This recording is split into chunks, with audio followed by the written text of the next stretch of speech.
yeah, so I'm going to be showing you how to do the Florida tomato tie today. So this is, commonly used. I believe it came from Florida, as per the name. But we've used this on Lubick farms. And really the best thing about the tie is that it's just very efficient for large fields. With a couple of guys, you can get an acre field done in several hours, as opposed to like tying by hand or like using something like tomato cages that takes a really long time to set up. So sometimes we would use wooden tomato stakes, and those are usually about 5 foot tall, and those are actually a little bit easier to tie since you do have to go over the stake every time. But in this case we're using 7-foot metal stakes, so they're going to be sticking out of the ground about 6 foot. And so for the actual tying, we're just going to be starting out by a really strong tie to the first stake.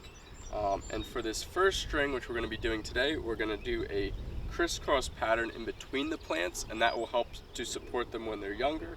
And as they've grown taller and a little bit bushier for the second and the third tie, we're just going to go around the entire thing. And for most of your determinate tomatoes, 3 ties is going to be plenty. For some of the indeterminate varieties, like I believe Brandywine over there is a indeterminate, that one could grow as high as the stakes themselves. So in that case, like, that was a good choice to use 6-foot stakes. And what we might be trying to do with that is even a 4th, a 5th, or more ties, because that's going to produce all summer.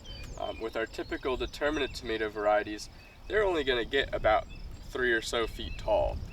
So three ties is going to be plenty. They're only going to be in production for a month to 2 months, whereas a lot of the indeterminates will produce for the entire season, and that includes almost all the cherry tomatoes. They'll get almost as tall as these stakes. So I'll get started. I'll show you what we do here. So you're kind of gonna, each tie is gonna be dependent on how tall the plants are in that location. So for these smaller ones, we're probably gonna aim for the tie right around here. We don't want it right here, because if we do it too close to the top and it flops out, we're going to have to go back and kind of re-support them. And that's probably what you guys are going to have to do with the Brandywines. If you decide to tie them now to tie the bigger ones, the little ones you're just going to have to go back and kind of poke them through, so they can be supported again. But these are all pretty consistent, so it should be easy enough to get them tied and not have to retie. So for the first tie, I don't really use like any fancy knots or anything. I would just, do a regular knot and do it several times.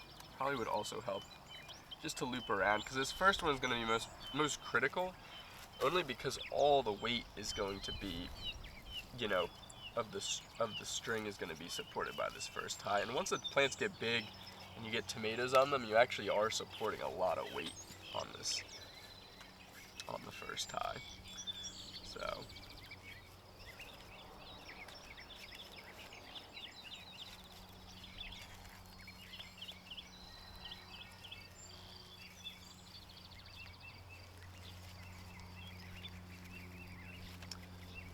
really I just do a bunch of ties on this first one just to make sure it's really secure. So you got a nice tight tie here.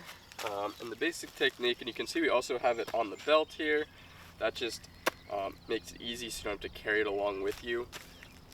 So I'm going to come on the outside of this one, and then I'm going to weave inside, I'm going to come outside on this one, and then I'm going to support it here while I go over the stake, which is obviously a little harder since they're about 6 foot tall right now. And then for the next one, I'm going to do the same thing. So I'm going to do outside, inside, back outside again.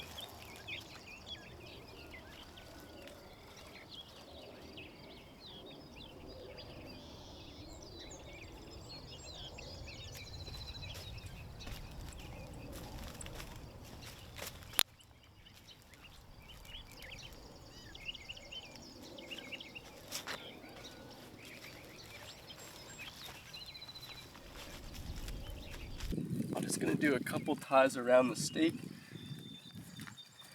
and then I'm going to start feeding back. So what we're going to do is just go on the opposite side. So you can see, like for this one, we need to go on this side. We're gonna have the lines actually cross over.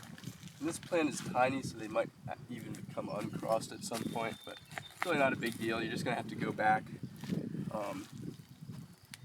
And once this plant grows up a little bit, just make sure that it actually is supported by the line here. And we're going to need to go over the stakes again. Next one, same deal. We're just going to on opposite sides so this plant's supported. Same thing for the middle.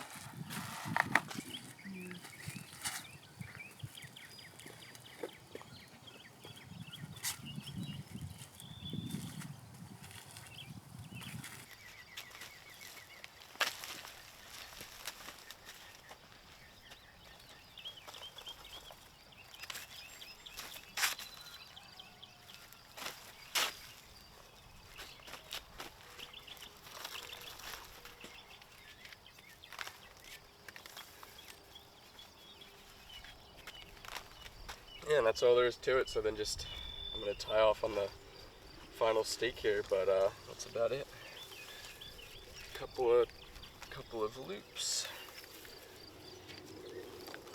And actually, do any of you have a knife on you? Yes. Not have it on. Should be better about carrying it. Thanks. On the farm, we use it for like 500-foot rows. You'll just do one. You did whole. Yeah, one continuous string on like a 500-foot row. So we'll do 3 sequential days of this. Well, not days, but 3 sequential ties. So then I would say maybe in about 10 to 14 days, when the plant's about this tall, we'll do another tie. Okay. And rather than doing the crisscross, we'll just go. Those ties are a little bit easier because they're a little higher up, and you'll just go across the whole side rather than doing the crisscross. Because at that point, the plants will be bushy enough where that's pretty much enough to support them. Okay. Whereas this first one, we're just trying to get to grow them.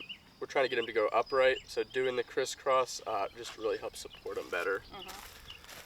See on a few of these, like they're just not happy.